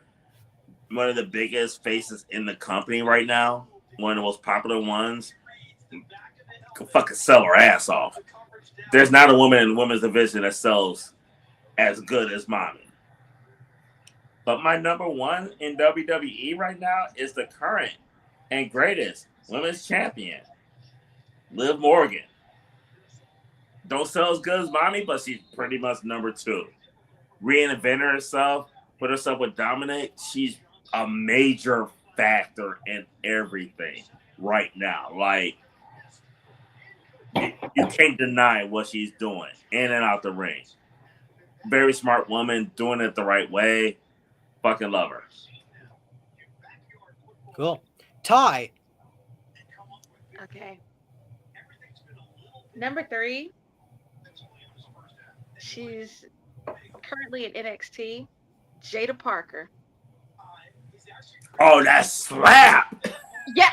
Not only the slap, not only she gave Roxanne, the reason I put her on my list is because she gave Roxanne Perez the Black Mama slap. If you know, you know. And the match she put on at NXT Battleground with Lola Vice, she gets my respect. Number 2, Rhea Ripley. And number 1, she's also considered NXT, but the current NXT Women's Champion, Roxanne Perez. Okay. Okay. Marcus, dare I ask? Number 3, I got Bailey. Number 2, I got Rhea. And number 1, Liv Morgan. Bailey? Yes. Naomi didn't make your list? Right? They booked her terribly. I couldn't do it. Dang, Fair enough. I would think. But honestly, no, Marcus Marcus is right on that. I mean, I honestly thought he would throw her in there anyway, but he is right. Yeah. Okay. Bobby, take it away. Y'all gonna be shocked at my list. Number 3. Yeah. Oh, go ahead. Oh, okay. I guess we already did. I'm sorry. No, I didn't know. Not for WWE. Oh, okay. Go ahead. But y'all will be shocked at my list. Okay. Number 3, Sol Ruka. I think this girl is going to be something different. It's going to take over the women's division. Her versus Rhea Ripley is what I'm looking forward to seeing. Number 2, Jada Parker. I'm sorry. Love that woman. If you can slap the taste out of somebody's mouth on live TV, I give them the Will Smith Award all day long. I wish you would. Smack. Wait a minute. Wait. She didn't even get worn out. No. She said, I wish you would. Bow! Damn. She got fire from her. I remember mom or grandma would say, I would knock fire from your ass. She got the force fire from that chick's face. I would say, though, for moments of the year or whatever, I can't think of a bigger moment than I mean, personally, I just enjoyed the fuck out of that slap. I really did. Especially, and Roxanne set it up perfect, though. Like you say, she would get the 1 out. It was like, bam. The only thing I can think of is a Bill Cosby quote. You don't know who you're fooling with. I'll beat you till you can't grow anymore. That's what happened to Webster. Okay. Anyway. Okay. Sorry. And my number 1. And when I say this, if anybody ever email me or give me a message and say that I'm biased again, replay this clip because this is history making. I can't believe I'm going to say this. But my number 1 is Liv Morgan. Wow. Whoa. I got to give her props.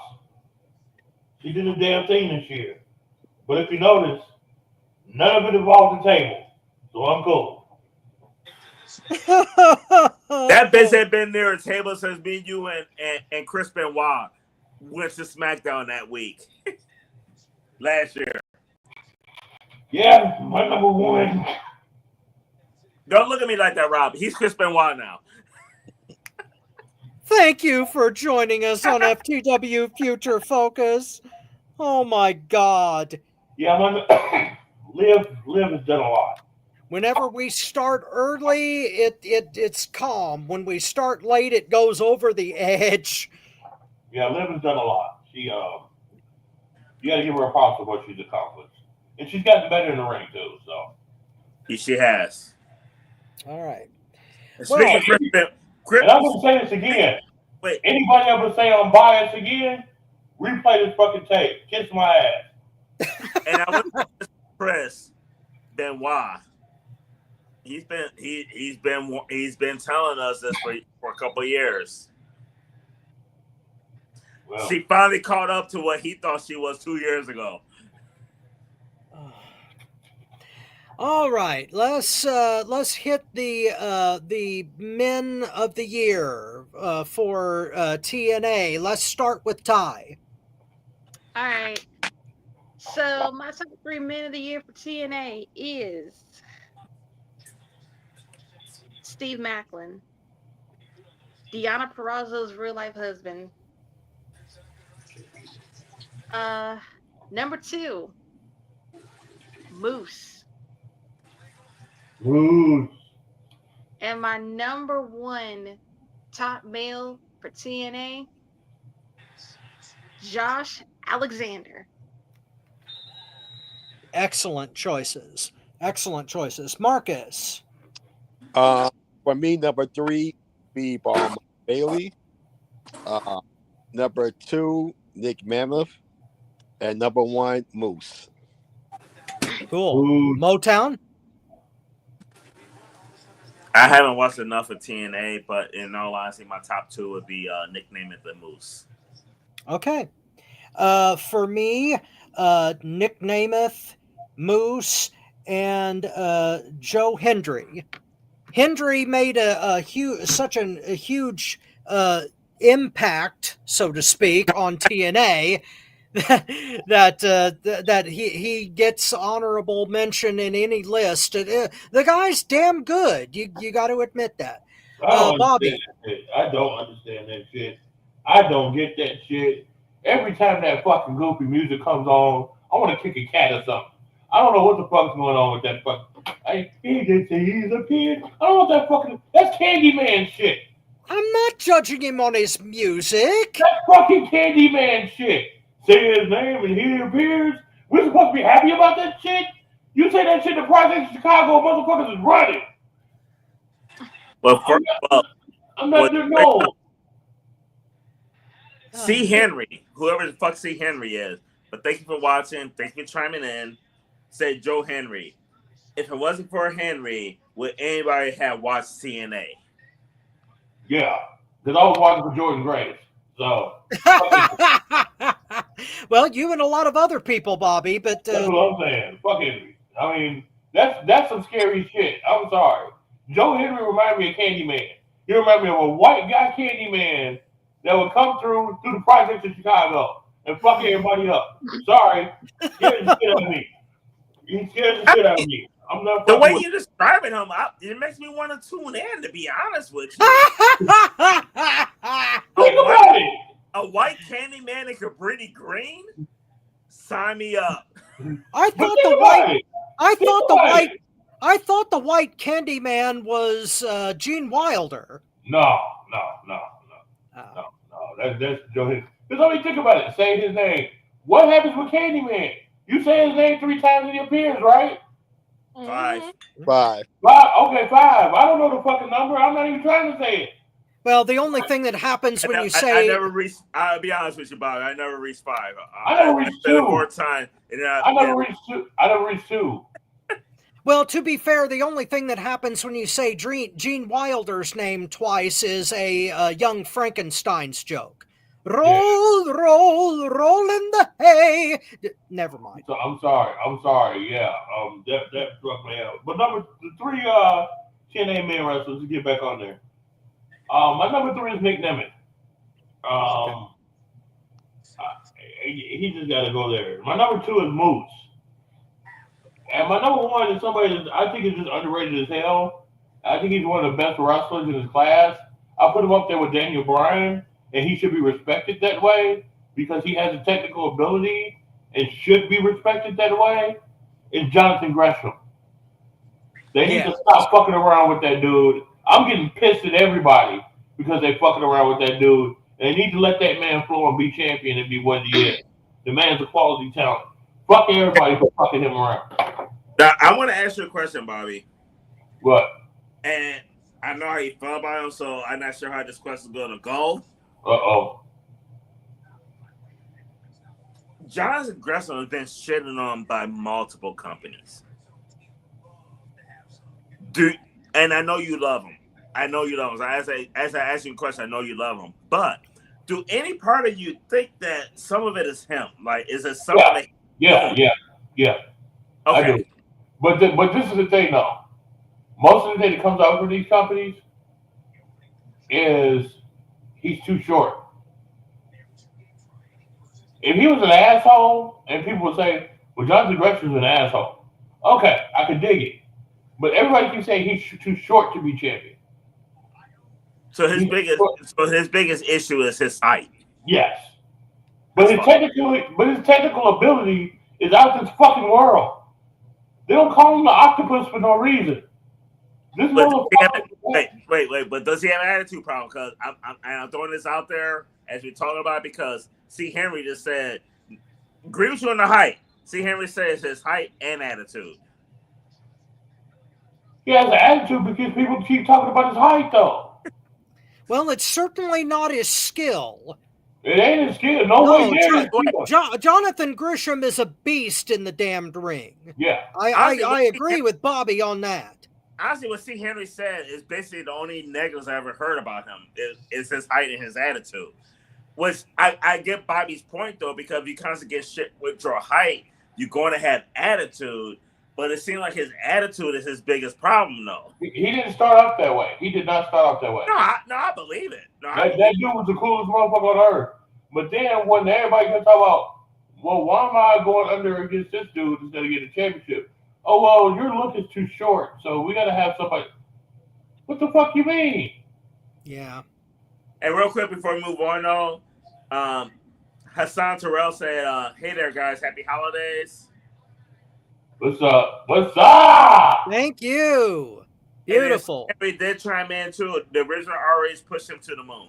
Talking about Gresham. Jonathan Gresham, yeah. Oh yeah, Ring of Honor did. Ring of Honor did the damn thing. They did. That's when I noticed him. I was just like, holy shit. Oh god, that match with Lethal a couple of years ago. Woo! That was fire. That was fire. But here's the thing that's crazy to me, though. To be honest with you, and I don't know how tall he is, though, but to me, he reminds me of like being short, like a Taz or a Ben. Yes. But I don't get why he's getting so much shit for his height because he's a goddamn beast. Because people use an excuse when it comes to technical wrestlers. They always have an excuse. You know, have enough personality so he can't be out. He can't get the championship. Biggest excuse, Tully Blanchard. You know what I'm saying? You know, he's too short. He can't hold the title. It wouldn't look right. Jonathan Gresham is 5'4". Yeah. You gotta be shitting me. I'm 5'4". I'm not kidding you. I shit you not. Jonathan Gresham is 5'4". And actually, to tell you the truth, I think they're taking liberties on that. I think he's more 5'3". Wow. But he's a badass. Yes, he is. And this is what I talk about bad booking. When you have a badass motherfucker like that, you can work around that fucking height. You can always work around that fucking height. Yes. Because he has the technical ability to chop a motherfucker down and make him say, "Mommy!" And then Rhea Ripley comes out somewhere. You know what I'm saying? I mean... And thank you for joining us on FTW. But seriously. we know what the issue is.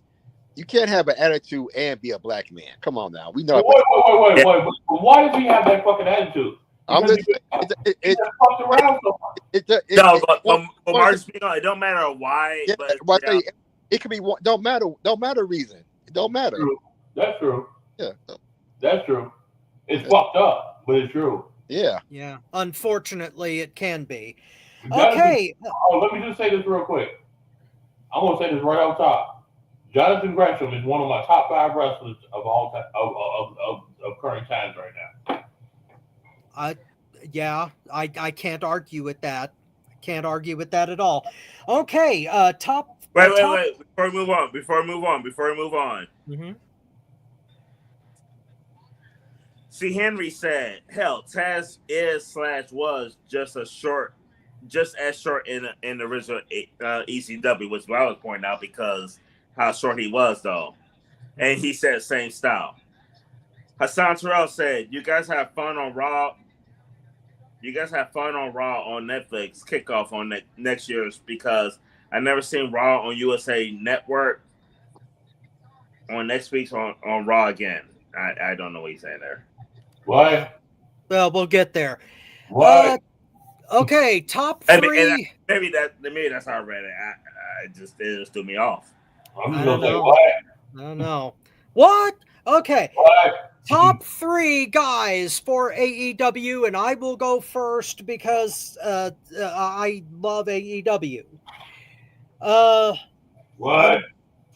Okay. Okay. Yeah. Okay. Samoa Joe.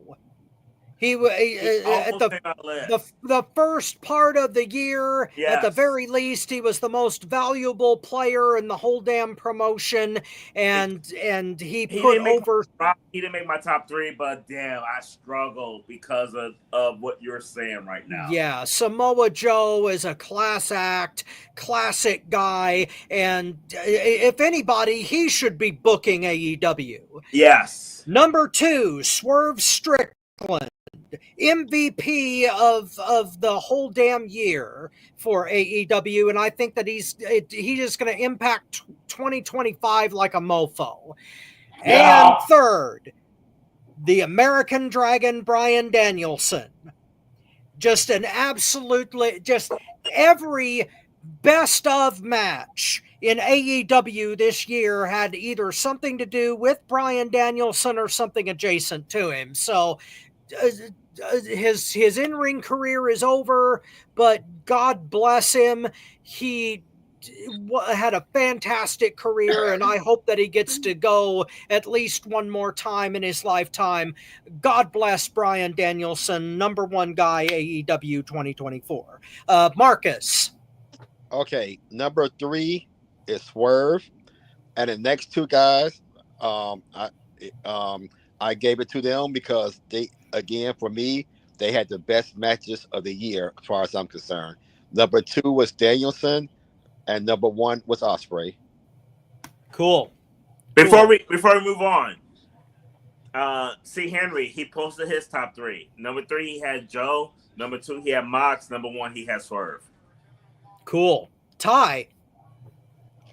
Okay, guys. My top 3 for AEW.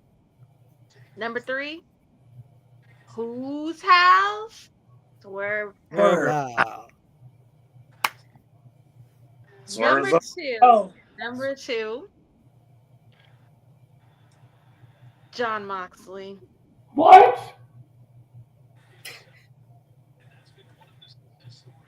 Number 1, right now he's in ROH right now. He's my other boo. I know I'm gonna get shit for this, but Chris Jericho.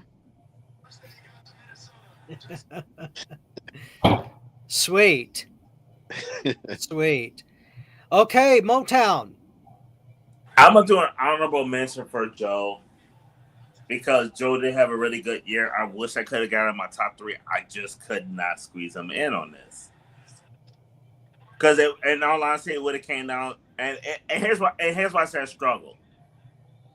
I struggle between him and my number 3, and I end up going my number 3 because I think my number 3 is basically a face of AEW. He's the go-to person. He's the workhorse for them. Like whatever they ask him to do, he does it. My number 3 is Jon Moxley. I can't deny what he's been doing for the company since he's been there. I can't deny what he's been doing there for the last year. My number 2, bro, Sir Strickland is my number 2.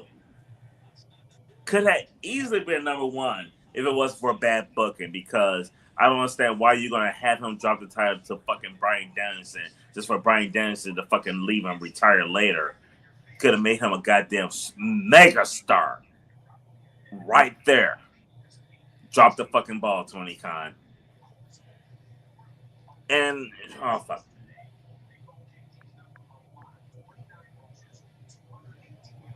See, Henry said, I think AEW is missing a boat on pushing Jay White to the moon. What? What's your number 1, Tony? Oh, God. My number 1.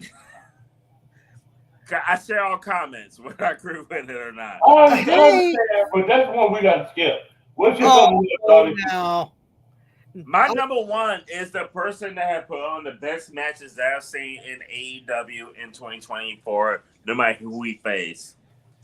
He's my best wrestler everywhere, not just AEW. And that's Will Ospreay. Fucking love Will Ospreay. I love his matches. I love the program he does. I mean, I just so happy that AEW landed him. Well, I thought it was me by that one. What? I thought it was me by myself on that one. No, Will Ospreay is the best wrestler out there, and he shows it. He shows it time and time again. And I love it. And I love the fact that like he has that wrestling mind.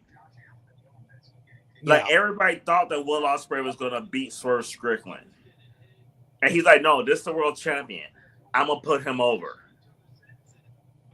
And he put somebody else over. I can't remember who off the top of my head though, but it's like Fletcher. Kyle Fletcher. Yes, which was huge. Yeah, huge.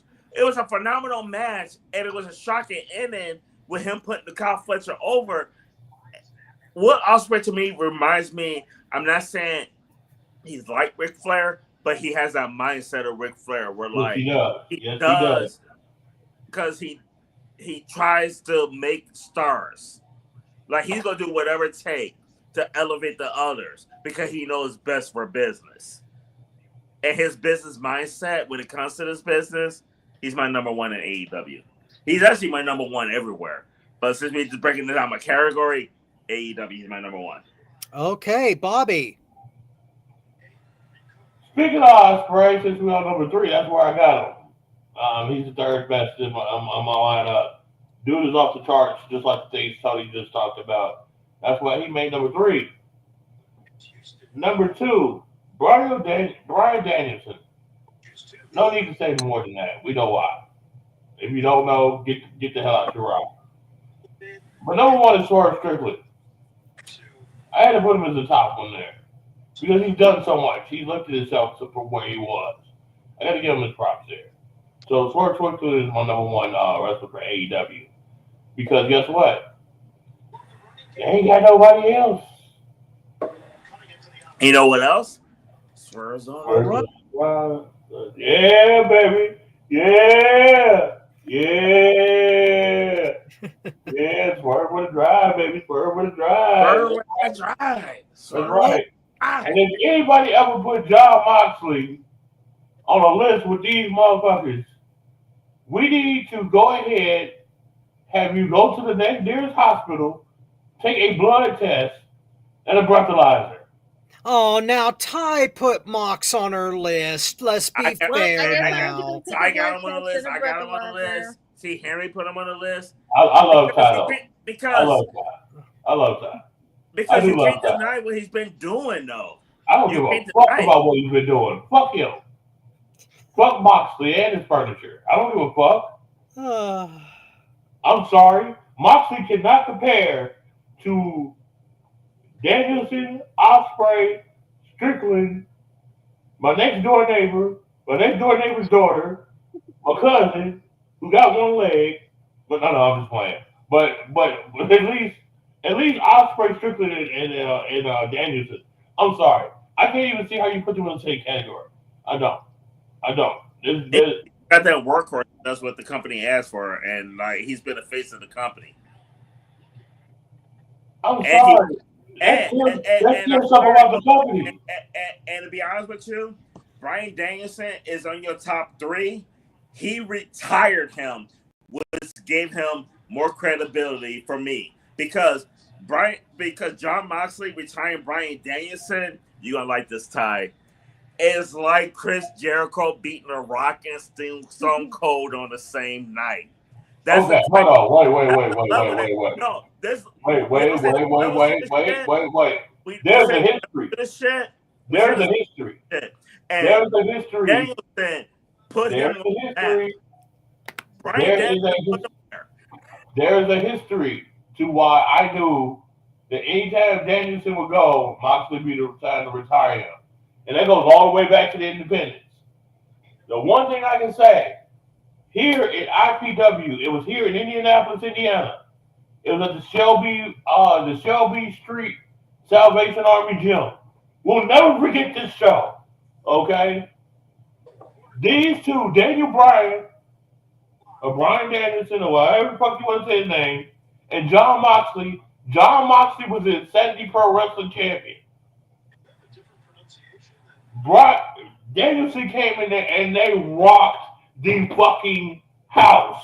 They tore the fucking roof off. They tore the roof off of the Salvation Army building so bad. Salvation was out there with the little buckets, was asking donations to put the roof back on. I'm telling you, that match was one of the best matches I've ever seen live. Okay? And that was independent. You know what I'm saying? Once you see them wrestle that type of match in the independent, you knew if they ever made it big and one of them left, one was going to retire the other. I don't care if Moxley was leaving. I don't care if Bryan was leaving. But one was going to retire the other. That was a given. That wasn't because I think Moxley earned it. I can't say he didn't earn it. I'm saying it's the time that they traveled through the years together. That's why he got that. My choice for him to go out would have been Ospreay. I said my choice would have been fucking Swerve Strickland. True too. I gave him to Strickland too. I'm still bitter that didn't happen. If he was gonna go out, it should have been then.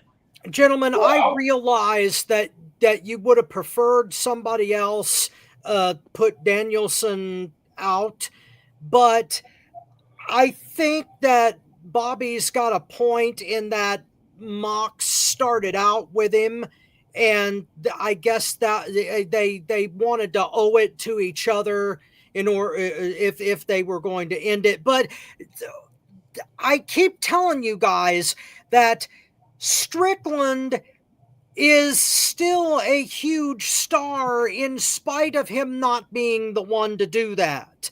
No, he's going to be a bigger star still. He's not dead. He's still going to be big. But my problem with how they booking Strickland is not just that. I think Strickland should have went over on Bryan Danielson, making him a megastar, but Strickland lost to Bryan Danielson, who ended up losing his title and retiring. He lost to fucking Hangman, who ended up losing to Jay White after that. Oh God! That's like saying Ricky Steamboat is less of a legend because he lost to the fucking Honky Tonk Man. Whoa! Wait a minute! Wait! Hold on! You cannot put Ricky Steamboat and Jay White and Hangman in the same fucking conversation. Okay. Sorry, no. Jay White is not a switchblade; he's a kitchen knife. Let's get that right. Second of all, hold on, Tony. I got to set this record straight. All right. Jay White is nowhere near. And Hangman Page should not even have a fucking job right now. Hangman Page better be lucky he even getting a check right now. Because if it was up to me, that motherfucker would have been gone 2-3 years ago. Fuck Hangman Page. So, Bobby, my point is that Swerve Strickland is far from done, and he is a mega star. He's one of the biggest stars AEW has, and it's because he had a great match with Danielson and with Page, and it was all, he's a great competitor. But he would have been on a whole different level if he would have retired Daniel. I think he's already on that level, and he's But just no, going to they would get have been bigger. elevated, though, Rob. They would have been elevated because right now his stardom is why he's still relevant. But he lost to Danielson, who got retired by Moxley. He lost to Jay White, who lost to fucking Hangman Adam Page. He lost to Hangman in that trilogy.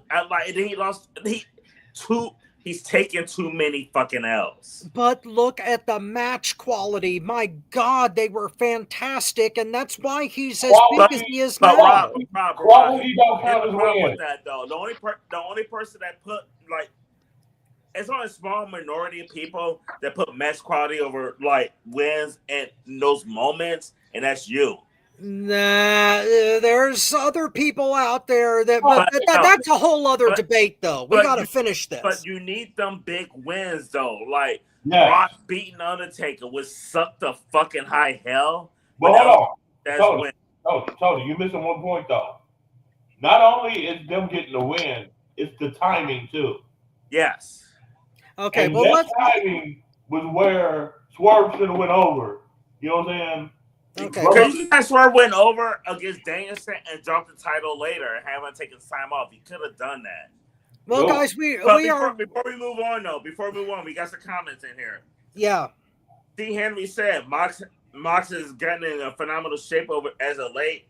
And the last couple of comments from Hassan Terrell. Hey guys, I hope you guys have fun watching Raw next year on Raw kickoff on January 6th, because cutting off on Peacock Rock episodes, they're saying bye-bye to a lot of fans. And he also said, are you ready for tomorrow's night on Raw? 2 days left before Raw premiere on Netflix. So I don't think he's pretty happy with this whole Netflix thing. We'll discuss the Netflix thing later. Oh, okay. We're running out of time, so let's move on to WWE's guys. Bobby. I want to go last. Okay. Marcus. Okay. Number 3 is Damian Priest. Number 2 is Gunther. Number 1, Cody. Okay, I'll get mine out of the way next.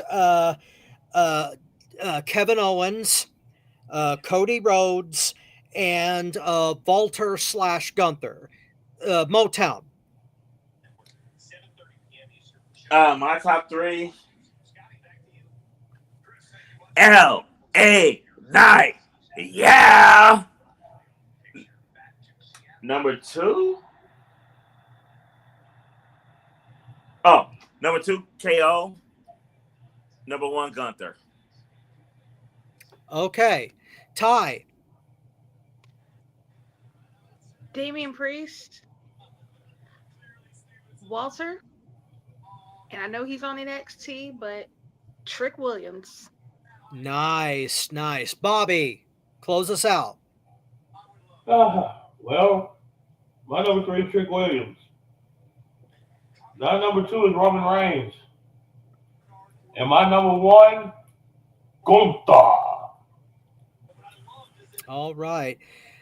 Well, folks, I think we are out of time for this edition of AEW Future Focus. It has been an absolute roller coaster ride this week, and we will be back with you December 29th.